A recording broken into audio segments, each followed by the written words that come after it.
Abiding frost envelops you under the cover of darkness. This body-soul is but a drifting ember in the void, fading into a reverse neon river of disarray. Your nerves struggle to animate the corpse in which you live.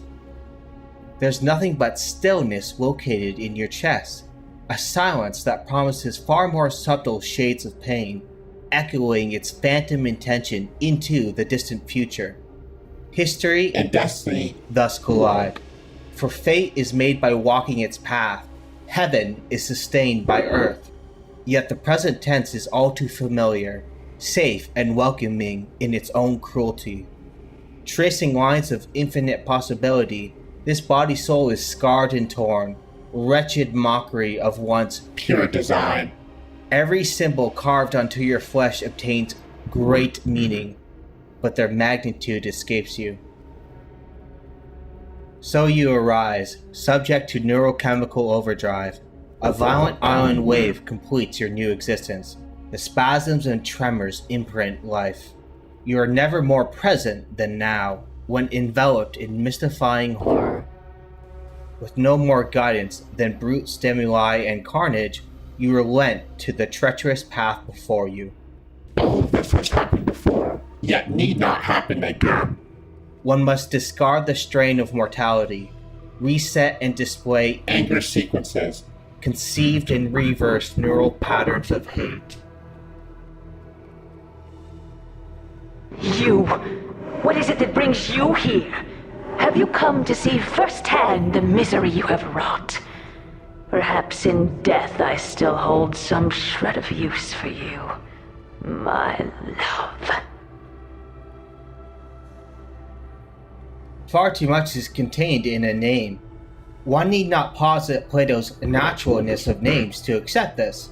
Even a nominalist feels the overbearing strain of textual reality. In knowing the name of your person, or in knowing what it should become, a meditative focusing point is created around your selfhood.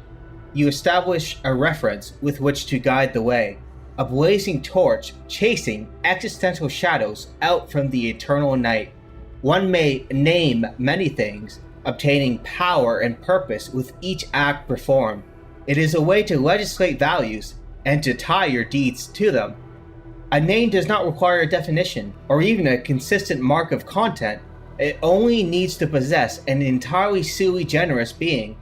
We are not interested in creating or solving philosophical issues here, instead to use them as an aesthetic lens by which we can mythologize our darkest dreams. A tool of cynicism and cruelty, the Nameless One dare not dream. His lies stay unspoken, leveled on an aether lacking all foundation. With hope comes another fall, another reset, another visit to madness and dismay. There are agonies the body can bear, even as the mind has long forgotten them. The Nameless One dare not count even his scars. Many are his sins, and equal his penance. With pride comes regret. With that just-spoken description comes a facile oversimplification. Many X's draw an inferential line to our Y's, but it is in this rich plurality of statements that we arrive at the monism of truth. In its wake, you hold the kernel of reality in your hands, scalping the surrealist mountain, possessed in your mind's eye, upward and over trauma core imagery.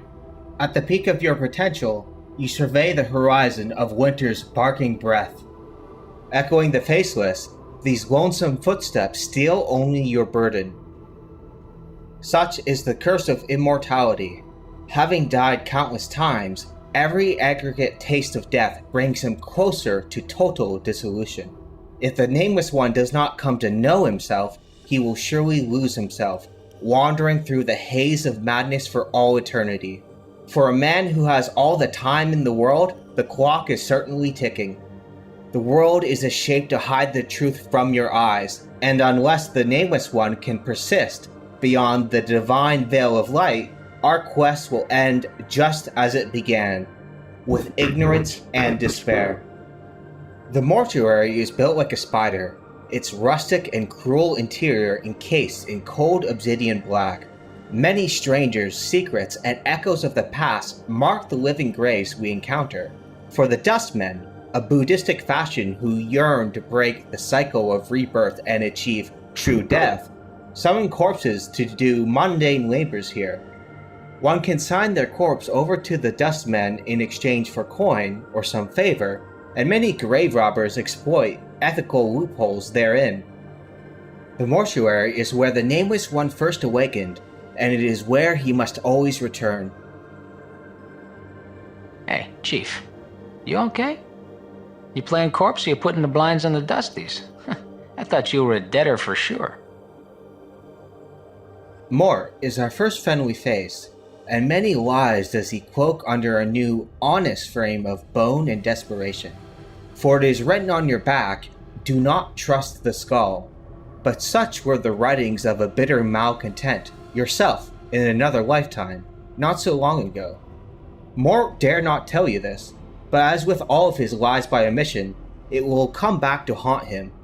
It is coextensive with the beating pulse of chaos and entropy destroying the multiverse itself.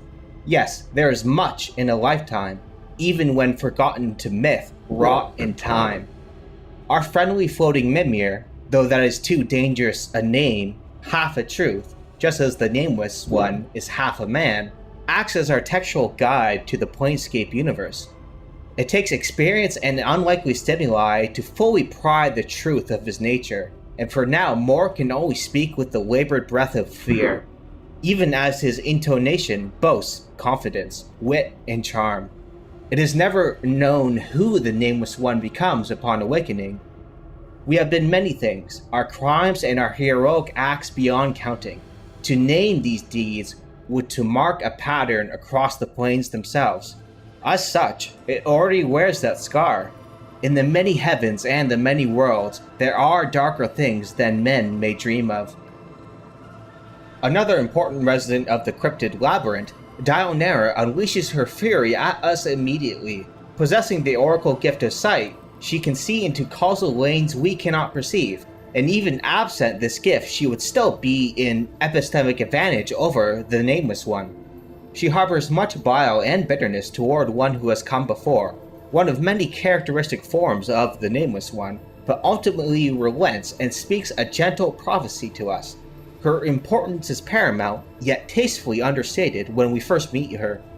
Her ghostly and passionate voice, delivered by Jennifer Hale, sells the emotional overtone home.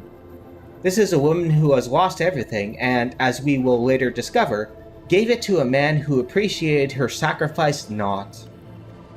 Dionara serves as one introduction into a delightful mechanic with heretofore untapped potential.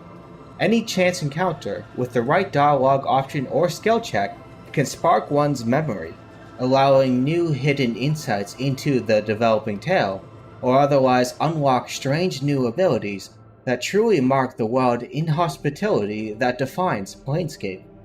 While uncovering traces of ourselves, we discover all wondrous paradoxes the planes have to offer. The Planescape setting takes a literalist approach to the Dungeons & Dragons alignment system. Spatial regions can shift over to structures and states representing ever-new moral themes. A plane of lawful neutrality, for example, is incredibly mechanistic and well-ordered. Its denizens and its aesthetics creep toward this paradigm.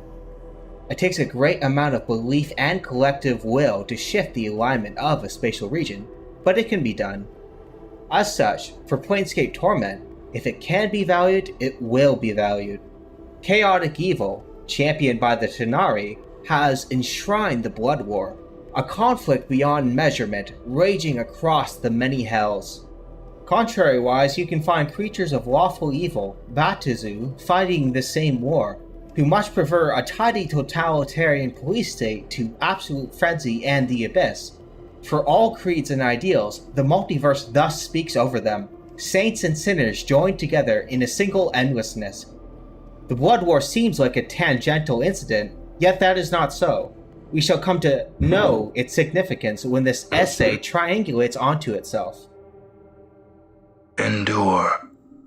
In enduring, grow strong. Everyone we meet has come into conflict with their nature, experienced a rupture in their mimetic frame. Planescape Torment treats values like material. They are existence itself. As such, the Gith Dakon is one of the first we encounter in this spiritual journey, and his presence is no accident. Dakon has lost knowledge of himself. Displacing the teachings of Zerthamon, he has become all the weaker for it, a walking shell harboring doubt and fear. This game is infamous for having one optimally correct way to play, high wisdom and intelligence stats, then becoming a mage straight away. This allows one to unlock all substantive story content, meanwhile the combat isn't particularly difficult or challenging. You don't even need standard combat buffs. Dakon It's one of our first introductions to this very fact. To fully study his unbroken circle of Zerthamon, you will need an intellect of 18, which is no small ask in the Advanced Dungeons & Dragons 2 system. Doing so will, however, paint your screen with an interesting texture. A man confronting his crisis of faith. For Zerthamon was the fifth gift to slay Illithid, creatures of compulsion and strong mental prowess, though their bodies are weaker for it. When Zerthamon learned that a simple blade could pierce their flesh, cleaving pretentious conceit into decayed stillness, their weaknesses became known. Flight from slavery was manifest. Yet, in their uprising against the Illithids, Zerthamon would eventually declare the proclamation of two skies.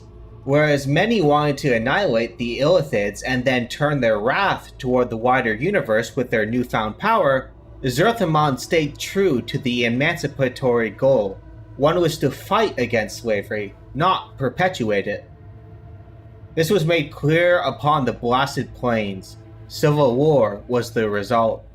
Herein lies Dakon's apostate status. It is revealed to us that Zerthamon was once tested not just in body, but in spirit. His plans were uncovered by the Illithids and he was imprisoned for a time. Knowing that there is victory even in defeat, Zerthamon had to walk two roads, pretend to be utterly broken, and command all Gith to be the same, so that rebellion would be falsely thought ended. It is here that Dakon turns a critical eye toward the teachings. The proclamation of two skies was a net benefit to the Illithid race. As such, did Zerthamon truly know himself upon the blasted plains, or was he already a manipulated agent by then? When Zerthamon was imprisoned, was his mind infiltrated and broken? This doubt rots his soul. One cannot survive long in limbo, the chaotic neutral plane, when chained by doubt. Gith make their intentions known and warp matter to reflect mind. In knowing oneself, the environment itself stabilizes. To lose self-confidence is all but a death sentence for Gith. Having once been a Zerth, a governmental agent trusted with the knowledge of Zerthamon's teachings, Dakon's doubt cost the lives of an entire city. Limbo itself swallowed them up. He was found drifting in limbo by a previous incarnation, hereafter known as the practical incarnation, already subconsciously wrapping matter around him to cement his grave. A very violent and manipulated past self handed him the unbroken circle of Zerthamon to rekindle his strength. A quick mythologization of Zerthamon's legacy, which has the double effect of benefiting future incarnations, should the practical one have died.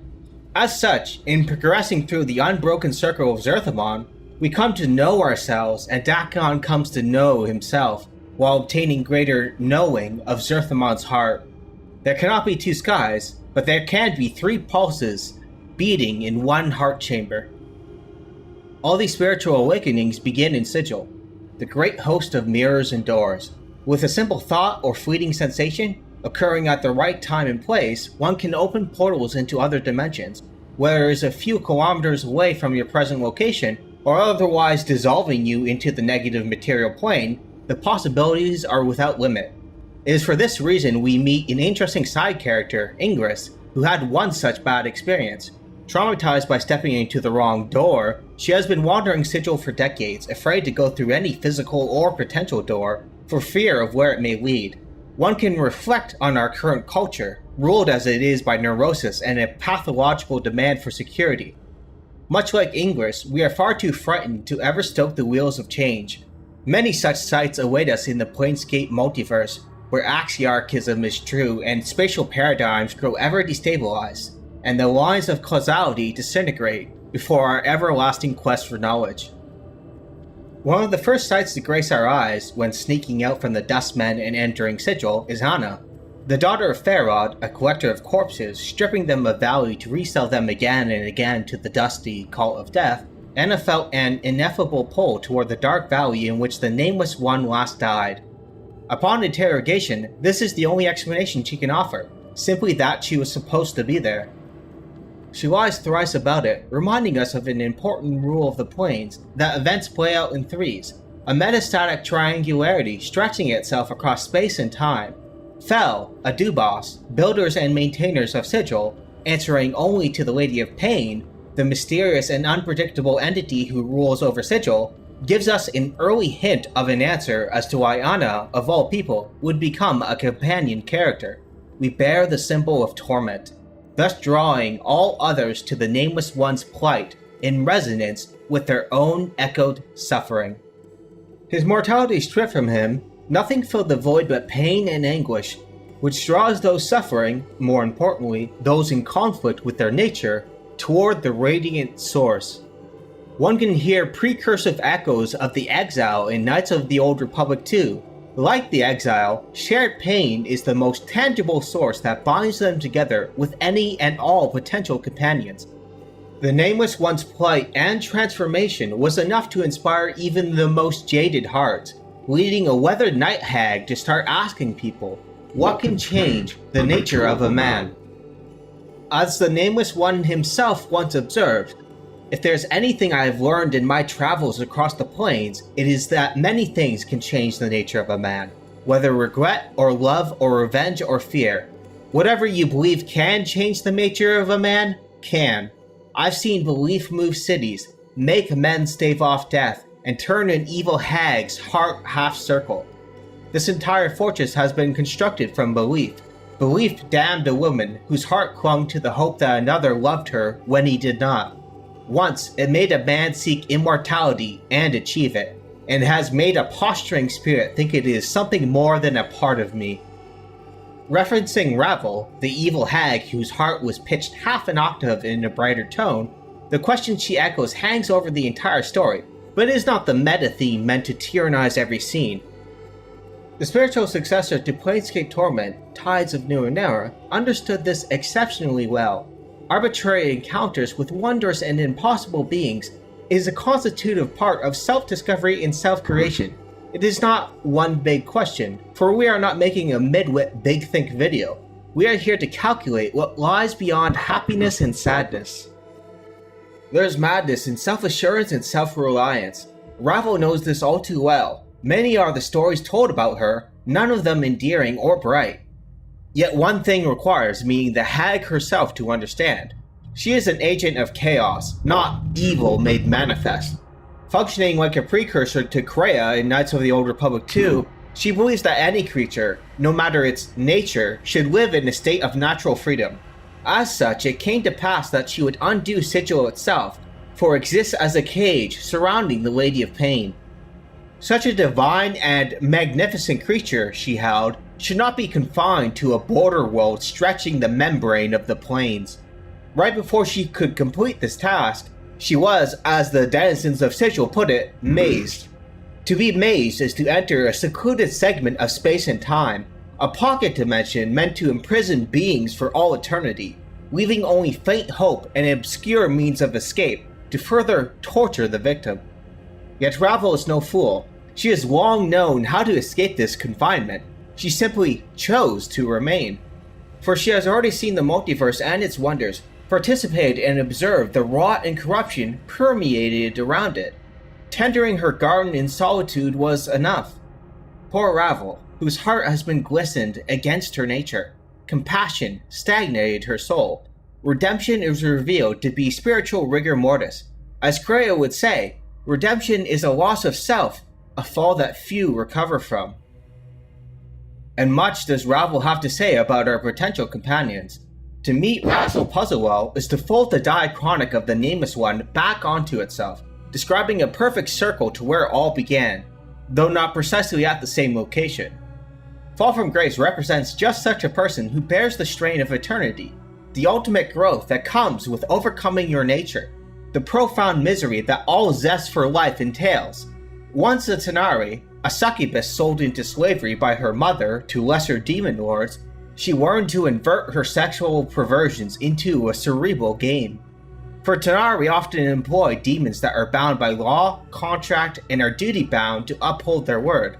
Should one find an exploit in any legalistic contract, they can obtain their freedom from their grasp, if they are clever enough. Fall from Grace is just such an angel. Like Lucifer rising from the ashes of grace, she beholds the downfall of the bloodied sun, ascending her wings to justify her guiltiness instead of mutilating them in a more typical mythological trope. She has fallen upward, as it were, into new heights of being. Few understand what it means to betray who you are not in the name of preservation, both of self and the multiverse. Winning her freedom through the letter of the law, she came to Sigil and sought to satiate mortal lust for cognition and experience, rather than damn them with erotic temptation.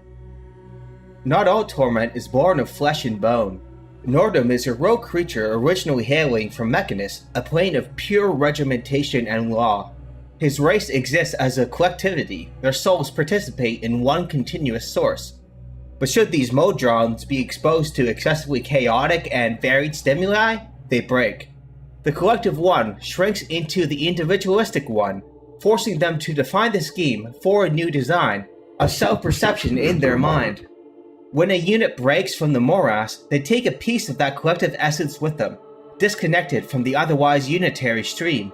It is through making Nordum assert itself, mechanically tracked by charisma, intelligence, and wisdom checks, that we can further sow the seeds of disobedience and charge a volatile wave of dissidence. In coming to know that 1 and 0 are governed by the dyad, Nordum gains wisdom and novel insight. Ravel plays on this newfound insecurity that the walls of Mechanus still surround Nordum, but like all of Ravel's taunts, it does little more than to foster growth.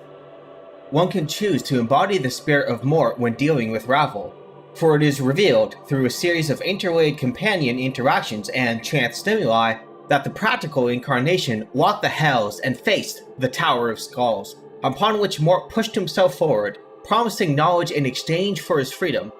This was true at the time, but Mort could not predict that he would lose all powers as a Mimir upon leaving his eternal sentence. This is one of many instances where we got a disturbing glimpse into our past lives. The practical incarnation becomes immediately abusive and cruel. As Mort is telling us the tale of how we originally met, he is softening the story, as it were, yet we can now remember every crack dented into his fragile shell, every strike of verbal and physical abuse hurled toward him when his freedom was bought with an unwitting lie. The Nameless One carries subconscious ties to many of their past incarnations, netting their abilities in turn. Such is one way to surprise Ravel, using a honeyed tongue, much like your first incarnation, to turn the encounter in your favor and learn the ways of the art of power from her.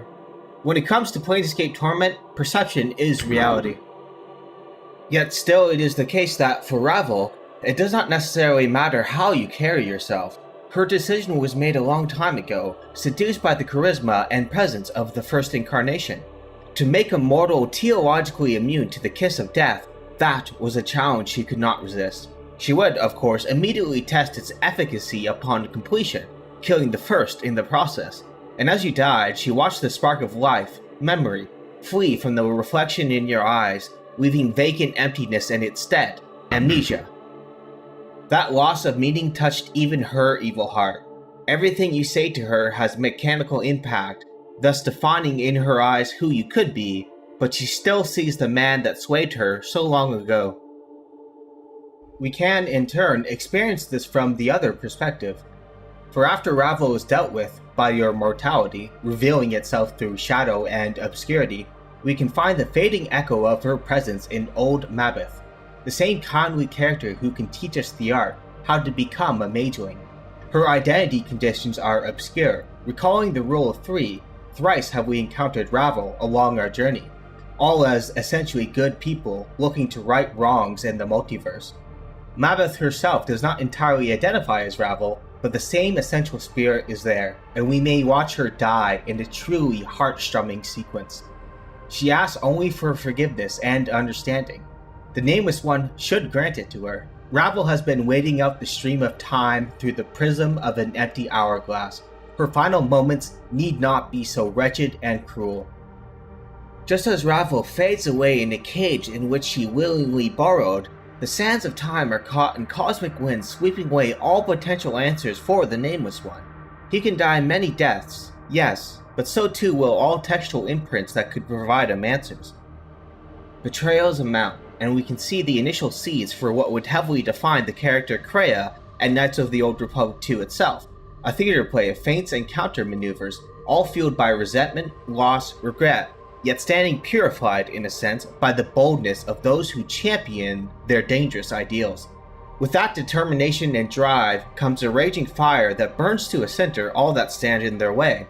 This entropy eats away at the foundations of civilization and knowledge, which, in keeping with the existentialist themes of this story, now makes even unknown and celestial power plays relevant to the Nameless One.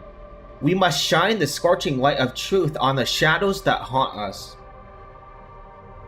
Time is not your enemy. Forever is. Trias the Betrayer holds another kernel of what became integral to Knights of the Old Republic 2. He even wears the infamous quote, "To believe in an ideal is to be willing to betray it," but rather than speaking it as a lecture, it is his existential defense should the Nameless One reprimand him. The definition of a fallen angel, Trias wields a wicked irony when it comes to his epistemic frame, for he has the knowledge of how to enter the Fortress of Regrets, the fulcrum upon which our journey turns, but only because you, in a past life, once handed him that exact information. We are tricked into freeing him with deeds of kindness and justice. Cursed is a long and combat-heavy section which vividly illustrates a prior lesson, that belief can move entire cities into new thematic and moral dimensions. Rather than improving upon the prison city, he instead sends it into madness and decay. Having made a pact with lower abyssal lords, his plan is to 9/11 Mount Celestia, for it is these higher powers that perpetuate the blood war, keeping them satiated and occupied in fear of demons collectivizing and turning their wrath to the very heavens. It provides fairly interesting character motivation, even if it is a little on the nose as far as commentary on war and imperialism goes. Valor is the unyielding eye of justice and vengeance. Standing proud as a mercy killer, he belongs to a kin who seeks to punish the guilty and the lawless. Their reason for existence is to slay mercy. Like many characters in this self-overlapping circle, Valor has crossed paths with the Nameless One, but he can't quite put his finger on it. Having chased a prisoner into a trap under Cursed, not too far away from Trias himself, the belief of his captors made his prison impenetrable. As his flesh died, he meditated on his single-minded focus and busybody warden philosophy. As was his mortal ideal, Valor became the avatar of justice itself. He is now a walking suit of armor, dangerous and deadly, and shall turn hostile if he discovers your identity. For he had sought to bring the practical incarnation to justice, and indeed it was your past self who developed his trap. In lockstep with Trias, Valor gives us the first hints of what is really going on with this developing story, the anti-taoistic inability to simply let go. Valor meditates in the most shallow kind of regret, simply that he could not punish more souls. Tempered by flames and spirit, Ignis continues the triune relationship we have been developing, which all traces back to the same source. Another past incarnation, likely the practical one, treated this once bright and curious child quite cruelly. With the right stats and dialogue triggers, you can unlock memories of what you have done to Ignis, to uncover precisely why he eternally blazes with torment, as a pyromaniac who has given himself over to the cruelest power. Through an impressively disturbing series of flashbacks, we hear a malevolent entity call this once virginal man supplicant, having noticed that Ignis already possessed some affinity for elemental fire. Such magic requires profound suffering, however, and Ignis was spared none of it. We again hear an echo of Kreia here, where much like her ex-apprentice Darcion, who once bore the teachings of exquisite agony, Ignis is a blank slate upon which your teachings have been wrought. You can choose to apologize to Ignis, but it makes no difference. Ignis does not even acknowledge it. We do, however, enjoy resonance with an interesting gameplay mechanic that recurs across the entry. We can ask to bathe in the torment Ignis has worn. He will scorch your eyeballs and entrails, anything that marks the darkest lesson freshly onto your skin. An all too familiar entwinement of power and sacrifice.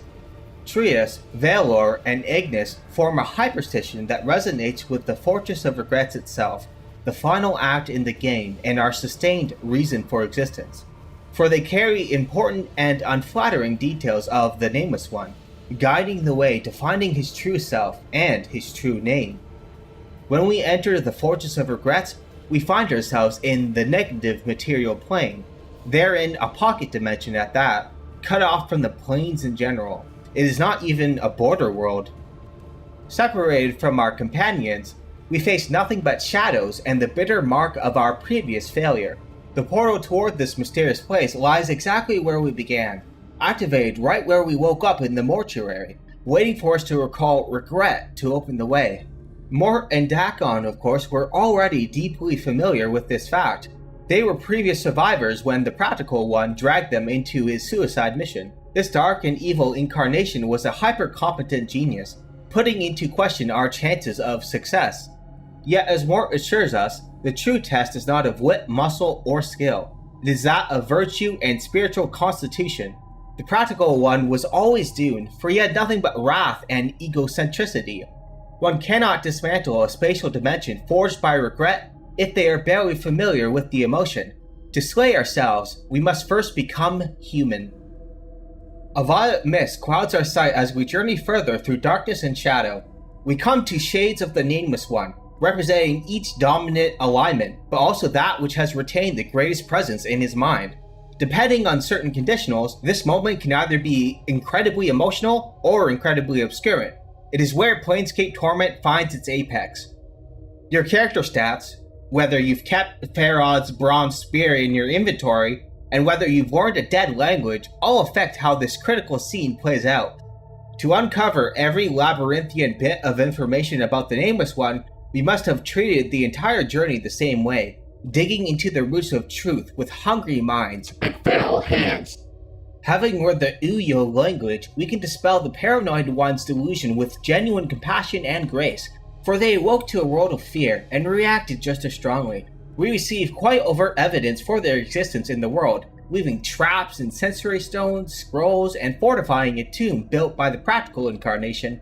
They have been a scourge on the journey, for they are convinced all past and future incarnations are imposters, related to the Transcendent One, our mortality, if not identical with it.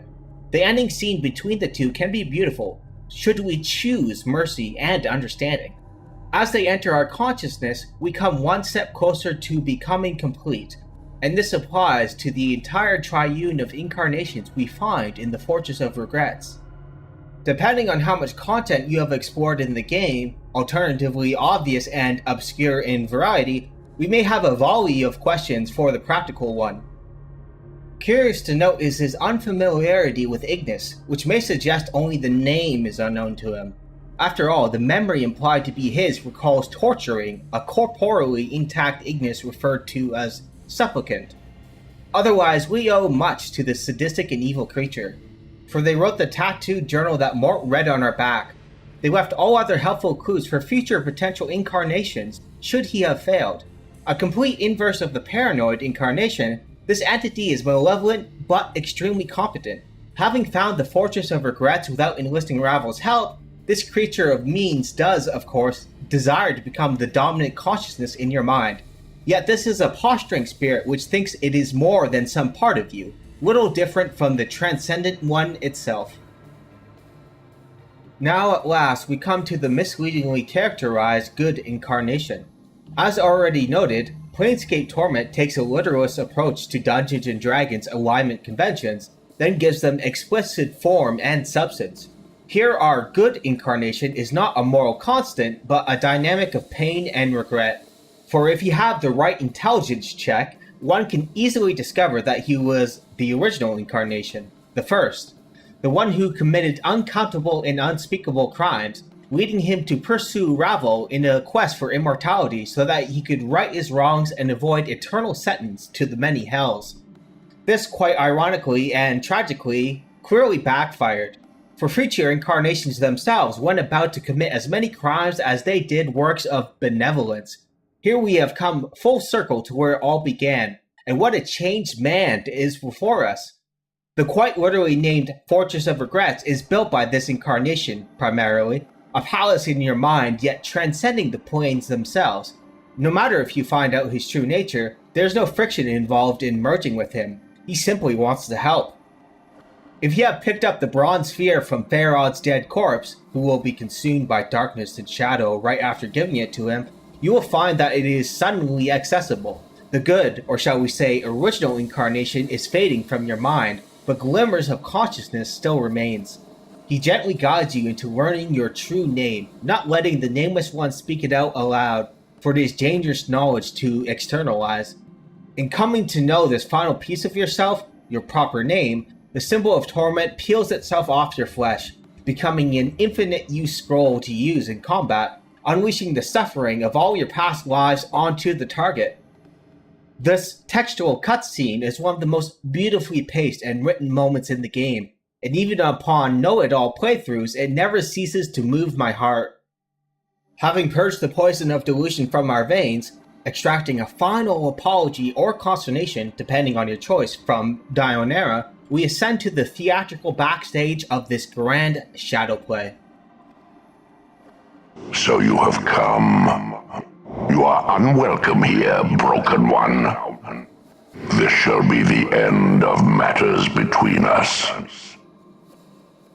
With the right stat check, we may immediately understand that this Transcendent One bears the markings of Ravel's magic.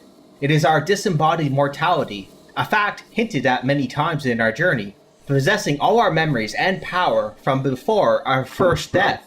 It stews in hatred and bitterness, despising the Nameless One, or Broken One as he would have it, for his apparent weakness. The Transcendent One cannot internalize the fact that he is truly dependent on a zombified shell that stands before him. Disconnected as they are, they still bear an internal relationship to each other. As can be noted in dialogue checks throughout the game, we already notice that whoever is out to kill us is only out to stop us, to reset us back to an amnesiac state, never to utterly disintegrate us. Why? Because to do so would require killing our mortality, this arrogant spirit who claims to have sovereignty over itself and power over us. Defiance will hurt you more than any wound in this place. Anger me, and the twist of a knife through your heart will be a fond memory in what remains of your consciousness. After I have torn you apart, I shall feed you to the shadows of those you've murdered. This fortress is more prison than home. It hosts the shadows of those we've murdered in past lives, or who have been claimed to restore our constitution upon physical death, and features all the fine horrors natural to the negative material plane. The Transcendent One insists that he remains here by choice, but the Nameless One immediately sees through this. Hand in hand with Knights of the Old Republic 2, Planescape Torment is among few RPGs that truly allow a player character to be intelligent. That is, to possess novel insight. As can be reasoned from the evidence available in our journey, and the careless words of our mortality itself, just as we die a slow death of mind with each slip of the mortal coil, so too does our mortality lose corporeal existence.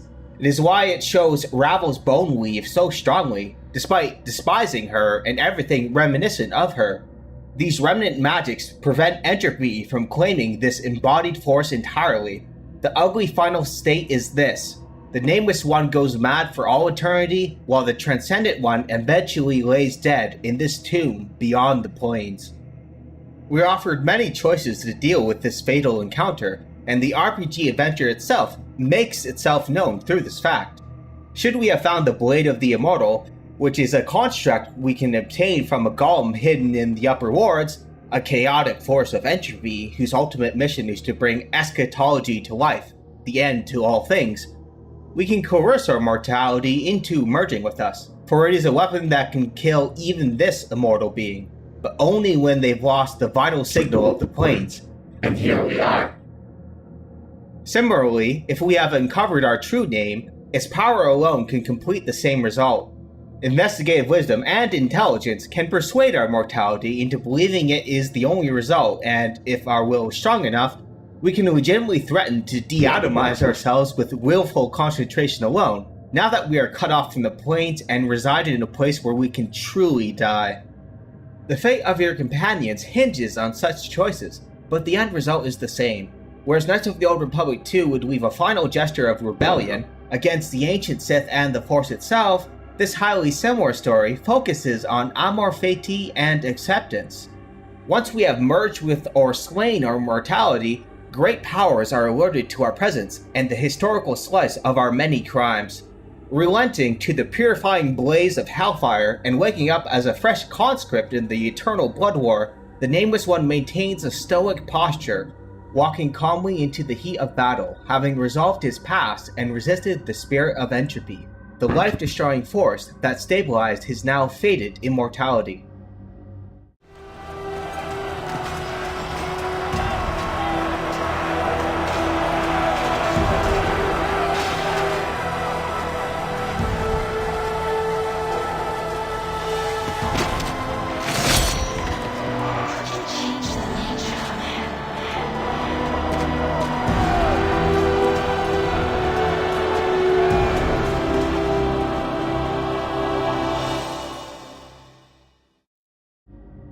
Planescape Torment tells a tragic and self-recursive tale that triangulates onto itself.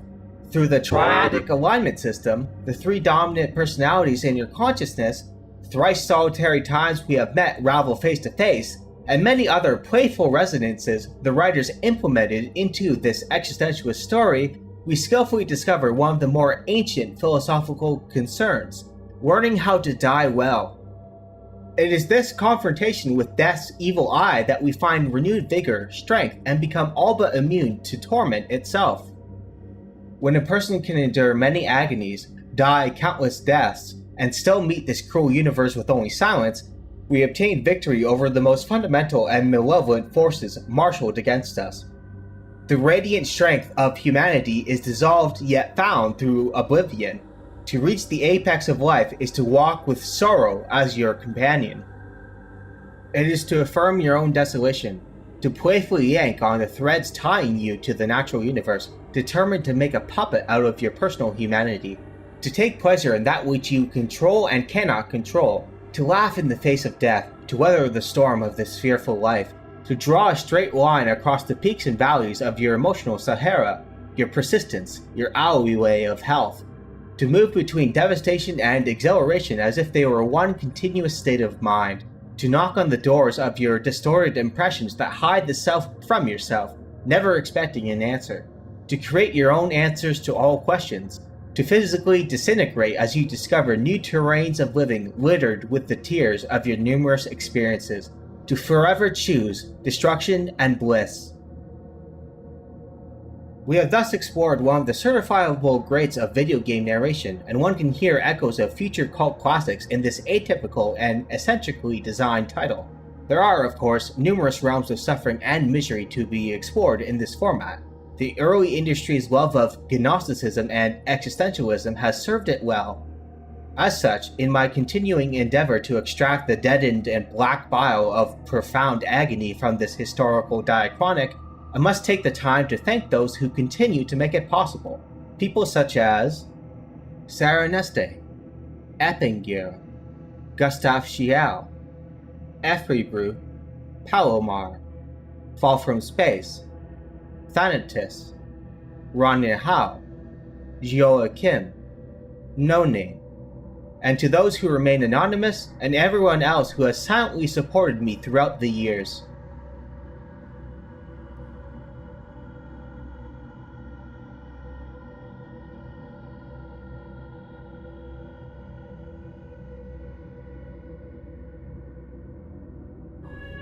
When you go before Kelemvor, little dove, see what he says to your reasons and your appeals. Ask him to dispense with ritual, with the agonies of the wall, and listen to his answer. At that moment you will fall you will know that the planes turn and just